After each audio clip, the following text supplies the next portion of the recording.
So I am about to show you 5 things that have totally changed my life when it comes to editing and color grading in Davinci Resolve. I've been a creator for like 15 years, in Resolve for almost 4 years now, and I've learned a couple of things that have, really changed it all for me. So I'm going to jump in and show you very quickly 5 cool things.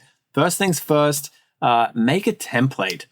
Honestly, this is going to save you so much time, especially if you're making similar kinds of content. So I shoot a lot of properties. I've shot thousands of them now. And you don't have to create a new project for everything that you do. Newsflash, it's huge. Every person I tell this to, they're like, what the hell, why didn't I think of that?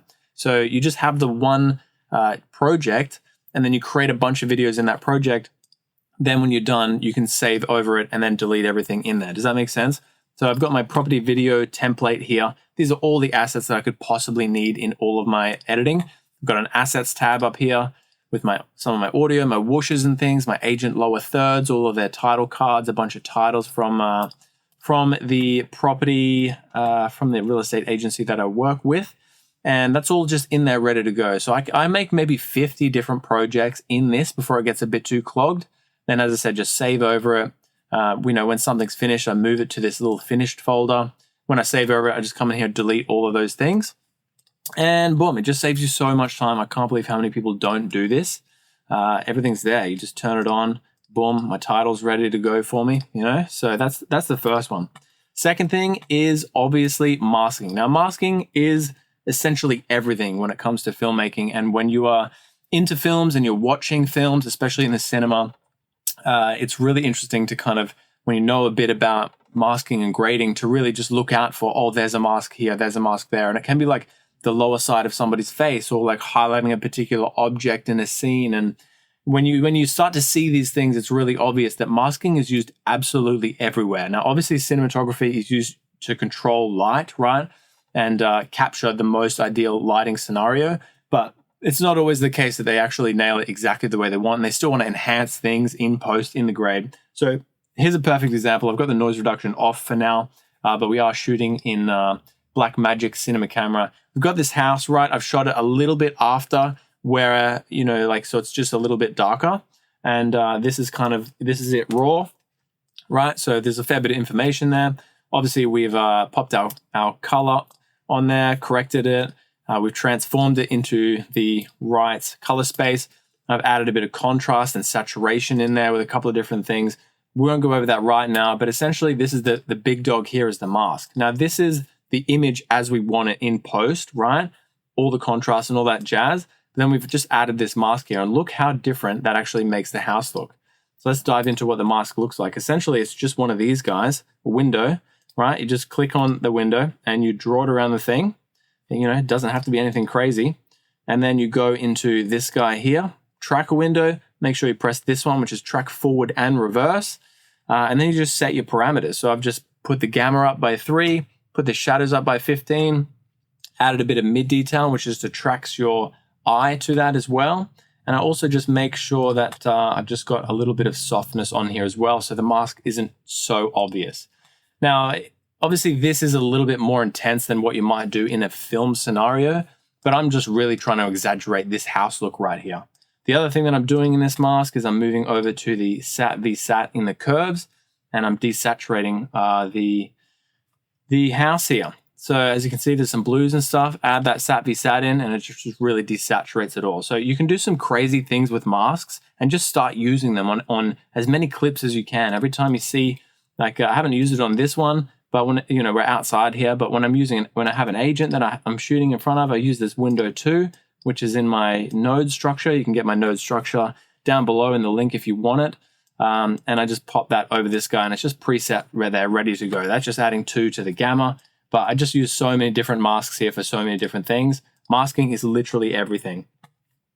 All right, number 3. What I love to do is color my clips. So generally, this is the project, right? So I'll bring all of these clips, not the actual project, into here. And this is just what it looks like, right? First things first, I'm going to obviously highlight and select the different colors of the clips. Now, how do I do that? Essentially, I have assigned, you go up here, you go into Davinci Resolve, keyboard customization, and you can just select 1, 2, 3, 4, 5, whatever you want. Change the colors of them. It's nice and easy. 6. I use 6 for purple. I like purple. Purple is my twilight shots. So as you can see, I do yellow for drone. This is just in this context. I use different colors for my personal projects and content creation.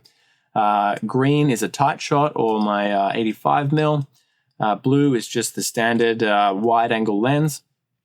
And that's pretty much it for these guys. And so just when I bring it into the project and I've all color coded all these guys, then I just know, oh, that's this one, that's that one, and that can pair with this, that can pair with that. Just makes everything nice and easy and also a little bit fun. In fact, I probably should spice up some of these colors even a little bit more because, yeah, they're cool. But I'm like, I saw someone the other day had like teal and all these sorts of different ones. So anyway, love that. Gonna do that even more, I think. But it really just helps you organize your project, your mind, especially when you're working with a large amount of clips. It allows everything to just come together much easier. And I can't believe I never did that when I was in Premiere. Sorry, I shouldn't say the word. All right, number 4, voice isolation. You might know this already, but Davinci has an AI voice isolation. Let's see what Luke's saying here. Oyster Point in Cleveland, and I'm proud to present the stunning Hampton. All right, it's lagging a bit because your boy's got all the different things on. We've got halation on, and we're filming. So, but let's pop it on half for now, and we'll have a look. One of the Bayside's most premium locations. Turn this music off as well. We turn it off, right? Oyster Point in Cleveland, and I'm proud to present the. So you can hear there's like a little bit of like noise coming through. We just pop that on. I don't usually have it on 100. That's quite stunning intense. Hamptons-inspired home. It still sounds good, but it cuts out a little bit too much of it.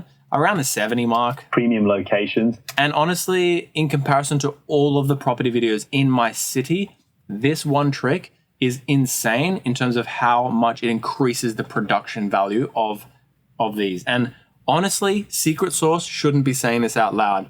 I mean, I'm an audio engineer outside of like video as well, so I have a couple of cheeky tricks, right? But I edit podcasts in Davinci. So I add a couple of different things on the audio chain in Fairlight, right? But this voice isolation is the secret sauce to an amazing podcast. So if you're editing podcasts, you're going to have the best sounding podcast in your industry because of that bad boy. So definitely jump in and use that. All right, tip number 5 before we round this out, and that is my node presets. So we'll go over here to a clip that I haven't graded yet. And I can just go Alt or it would be Command. I'm just using a Windows keyboard because I'm cheap like that. And I go Command 1, right? And so what you can do is you go into Color and you go Memories. And essentially once you've applied your node tree or your node structure, again, you can grab mine. It's in the link in the bio, up to you. Or you build your own. Then you can just go Save Memory A, right? And so that's Shift 1.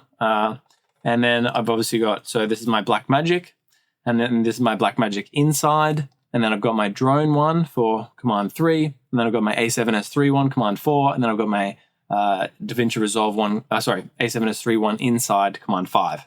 So, and that just gives you, essentially I drag all my clips in, I just highlight them, Shift, click, and then Alt 1, and they've all got the initial grade on there. And it's easy to just be like, cool, now I'll adjust this, add a bit of temperature, let's make it hell. All right, there we are. That's perfect. And then we can just copy that to each individual clip, right? So that's honestly been a huge time saver for me as well. Can't believe I never had any of this kind of stuff in my previous program again. So yeah, color, memories, and you just save them all there. And loading them in, you just obviously have to set that keyboard shortcut. I believe default is just Command 1. And then it just sets it all up there. And that just makes my life so much easier with all these colored clips and these beautiful voices and masking and all that jazz. So yeah, that's the jam. Here's me talking. And there's 5 quick tips for you in Davinci Resolve. Hopefully you've gotten some value out of this. I do stuff like this all the time. If you want to check it out, then feel free to subscribe. If not, have a good day, whatever, man. Maybe I'll see you in another lifetime. Goodbye.